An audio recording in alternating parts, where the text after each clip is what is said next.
Hello everybody and welcome to episode 7 of Booking All Japan Pro Wrestling here on Total Extreme Wrestling 2020. I hope you've all had a marvellous day and we are here for the final of the Real World Tag League Tournament. We've got a huge card here. The tournament final, Kento Miyahara and Yuma Ayagi, the holder of the World Tag Team Championships, going up against the Evolution duo of Shotaro Ashino and Suwama. Elsewhere on the card we also have Koji Iwamoto attempting his 4th defense of the World Junior Heavyweight Championship against Hikaru Sato in a match that has the de facto stipulation of if Iwamoto wins, he will earn a spot in Evolution. And then our second title match is Shuji Ishikawa attempting his 2nd defense of the Gaora TV Championship against Nextreme's Rising Hayato after Rising Hayato got the shock cradle victory against Ishikawa 2 months ago in October. We also have the debut of a former WWE wrestler who we signed away from them in contract negotiations. So I will do a cut from this screen to the first match so that doesn't get spoiled on the match card, and let's get into the show. So in our first match of the evening, in a 44 rated match, Akira Francisco defeats Alejandro, who is now free of his shoulder injury and back to full health, but unfortunately, no sooner does he get healthy, he's now suffered an undisclosed back injury. I would have hoped for a little bit more than a 44 in this match, given that Akira Francisco had a 57 and Alejandro had a 45, but it's only the opener, so it's not too serious, and hopefully Alejandro's back injury won't have him out long term. Then our second match of the evening is the debut of the former WWE wrestler who I mentioned. It is none other than Mascara Dorada, formerly known as Gran Metalik in WWE. He puts on a fantastic match against Atsugi Oyagi, a 65 rated match in which Dorada is victorious after 10 minutes and 27 seconds by pinfall with a springboard Dragon Rana. These two had great chemistry and I would definitely say it showed. Dorada had a 67 and Ayagi had a 50. This is an extremely promising debut for Dorada here in the company, and I'm so excited to have him long term. His contract is worth $15,000 per month, and unfortunately to pry him away, it's not unfortunate, but to pry him away from the WWE and to convince my owner to offer him as much as $15,000 per month, I had to offer him a 6-year contract. It's definitely not unfortunate, that's not the word I was looking for, but it's definitely a long-term commitment. He's currently 32, so we have him signed through he's 38, and if he's putting in performances like this in his debut and he's only going to get more popular, I'm incredibly excited for his long-term future here. Then moving into the third match of the evening, in a 52 rated match, Tajiri and Yusuke Kodama of Total Eclipse defeat Dan Tamura and Ryuki Honda in 9 minutes and 37 seconds when Kodama pinned Honda. Kodama carried the match, no surprise there. He had a 54, Tajiri had a 37, Ryuki Honda had a 37, and Dan Tamura had a 38. This is the first of 3 matches for Total Eclipse here tonight, and moving into the second one, a 51 rated match, Hokuto Omori and Koji Doi defeat Black Mansuri and Takara Mori in 9 minutes 45 seconds when Koji Doi pinned Takara Mori with a Liger Bomb. Doi had a 49, Hokuto Omori I should specify had a 47, Black Mansuri had a 43, and Takara Mori had a 31. I don't know if Koji Doi would be able to pick up Takara Mori for a Liger Bomb or if Takara Mori would take that bump, but I'll take it. A good win here for Total Eclipse, putting them at 2-0 on the night. Then moving into our next bout, it's a 6-man tag team match which sees Purple Haze defeat Yankee Giant in 14 minutes and 45 seconds when Zeus pinned Abe with a neck breaker. Zeus, the winner of the match, had a 63, Shakiro Iri with a very impressive 65, Izanagi had a 31, Yuko Miyamoto had a 62, Sato had a 58, and Abe with another promising performance at a 58. I feel like our junior heavyweight division is really blossoming. We've just brought in Mascara Dorada, Fuminori Abe is back to health, Akira Francisco has been an absolute delight. I have really high hopes for the World Junior Heavyweight Championship match tonight between Koji Iwamoto and Hikaru Sato, and I didn't mention it earlier, but I also have one other signing from WWE coming in who will join the Junior Heavyweight division. So all in all, things are very much looking up, and I'm excited to see what the future holds. Moving into our next bout of the evening, in a huge result, Davey Boy Smith Jr. and Joe Doring defeat Jake Lee and Kuma Arashi in 15 minutes and 17 seconds when Joe Doring pinned the Triple Crown Heavyweight Championship holder Jake Lee. Joe Doring gets his biggest result since returning to All Japan pinning Jake Lee for the first time since the Champion Carnival all the way back in April. Unfortunately, Jake Lee and Kuma Arashi don't have any chemistry. I don't know if I already knew that and just forgot. I hope not. I didn't get a warning screen when booking it, or maybe I did and just completely zoned out. Wouldn't put that past me.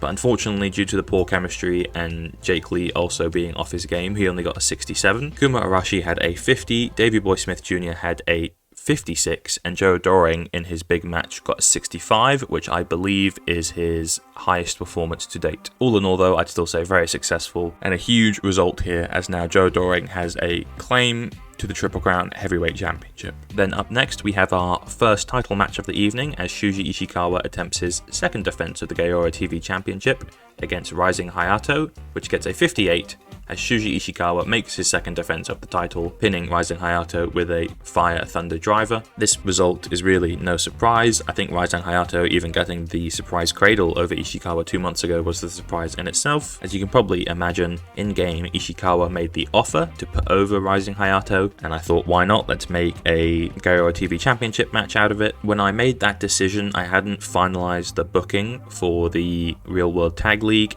and given how Kohei Sato and Shuji Ishikawa didn't have the best tournament, I did kind of feel deflated that Ishikawa had taken the pin in October and then had a poor performance in the Real World Tag League, but he gets back to winning ways here, retains his title, and that's 2 defenses for him now in this reign. Then our next match is Koji Iwamoto attempting his 4th defense of the World Junior Heavyweight Championship against Hikaru Sato. When Iwamoto made the challenge, he said that he wanted the stipulation of if he beat Sato, he would earn a spot in Evolution, similar to how Shotaro Ashino defeated Suwama in the Royal Road tournament and then earned a spot in Evolution. I have really high hopes for this match. Iwamoto's last title defense against Yusuke Kodama got a 64. I don't know if this match can top it. I certainly hope so. The result is another 64 rated match. I will definitely take that, but it's heartbreak for Koji Iwamoto as he loses the title to Hikaru Sato in 20 minutes and 27 seconds by submission, and Hikaru Sato wins the World Junior Heavyweight Championship. Iwamoto had a 59, Sato had a 55. The plan here was always for Sato to win, but after Iwamoto got a 64 rated match against Kodama last month, or 2 months ago I think it was, I really reconsidered this result. But even still, I think Sato winning is the right move, even if he did get slightly lower than Iwamoto here. Sato has been easily our best junior heavyweight wrestler in all the undercard matches throughout the series so far, and I think all in all, Iwamoto's reign was a success. Then we have an angle after the match in which Sato takes a microphone and says to Iwamoto, even though he lost, he is still welcome to join Evolution, which Iwamoto accepts.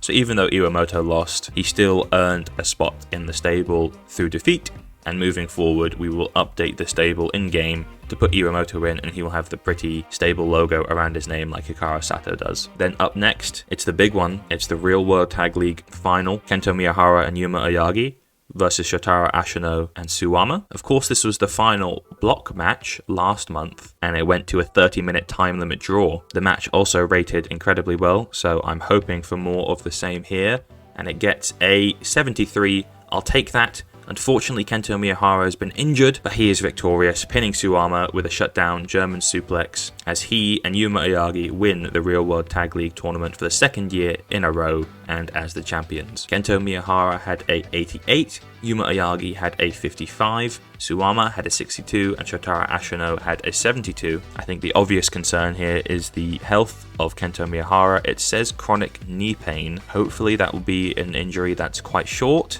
It doesn't sound short, it sounds chronic, but this could suddenly derail a lot of plans that we have in place. We have a segment after the match in which, oh dear, before we get to that though, Shotaro Ashino is taking heat backstage for injuring Kento Miyahara. That is not good, we'll definitely have to keep track of that. But the segment after the match that I was just alluding to is Kento Miyahara and Yuma Oyagi cut a promo after winning the match, but they look at their oppositions ringside, Shotaro Ashino and Suwama, and they say that they want another shot against them.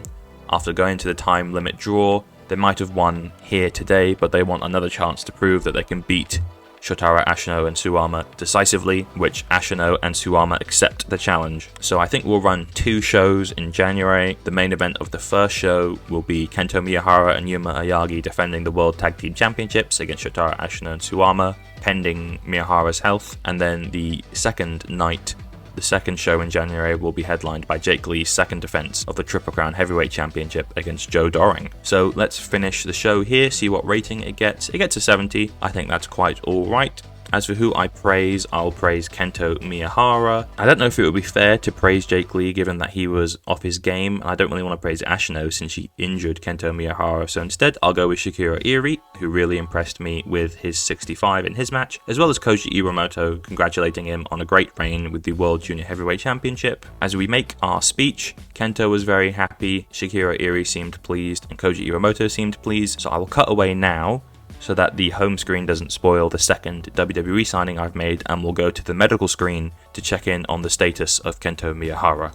So here we are at the medical screen. Not only do we get an update on Kento Miyahara, but also Alejandro. So unfortunately, Alejandro will be out for nearly 3 months due to the back injury he sustained, while Kento Miyahara will be dealing through the knee pain for the next 43 days, although he is able to wrestle. So I guess it could be comparable to when he was in the slump to start the Says, where he was getting penalized for having poor form. We will have to take a penalty for our next show, or next few shows really, with him dealing with the knee injury, but thank goodness it's not a long-term injury. Thank goodness he won't have to miss any time, and it doesn't derail our planned title match in January. But I think I can close out of this. I did look at the home screen, and I don't think it spoils, it doesn't spoil the signing, so that's alright.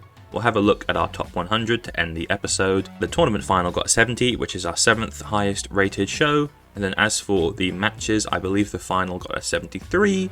Yes, it did. So that ties for our 7th highest rated match ever. So going into our 2 January shows, we have Kento Miyahara and Yuma Ayagi attempting their 4th defense of the World Tag Team Championships. It might be their 5th defense. I think it's their 4th defense.